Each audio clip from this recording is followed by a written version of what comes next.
In today's video, I'm going to teach you how to change the map view on the Waze app, which is a crucial skill for personalizing your navigation experience. Whether you're on an iPhone or an Android device, customizing the way your map appears can enhance visibility and convenience while you're on the road. First things first, let's get started by ensuring you have the Waze app open on your device. Once it's up and running, you'll notice an icon in the upper left corner that looks like three horizontal lines stacked vertically. This is known as the hamburger menu. Give that a tap to open up a sidebar with various options. Now within this sidebar, you'll want to look for and tap on the option labeled Settings.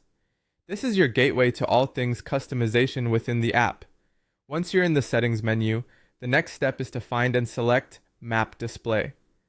This section is where you'll be able to configure all the visual elements of your navigation experience. In the Map Display menu, you'll see several options that allow you to tailor the map to your liking. Let's go through these configurations together.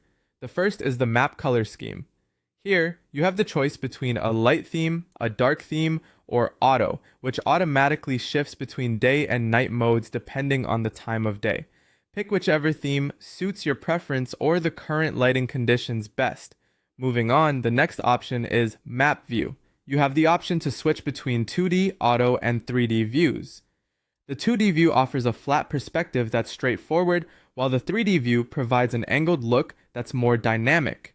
The auto setting lets the app decide for you, which can be handy if you prefer flexibility. Next, focus on the zoom settings. Here, Waze offers either an automatic zoom feature, which will adjust based on your speed and location, or a manual zoom, which lets you control it yourself. Depending on whether you like to micromanage the map or let Waze do the heavy lifting, go ahead and pick the setting that aligns with your needs. Lastly, let's talk about reports. You'll notice an option here for customizing the types of reports you see on your map. You'll find settings for cameras, railroad crossings, crash history, police presence, and more. Being able to toggle these on or off means you can filter out distractions or ensure that you're always informed about the road conditions ahead. And there you have it. By following these simple steps, you're now equipped to completely customize the way your map looks and functions in the Waze app. Safe travels and enjoy navigating the roads with your newly personalized map view.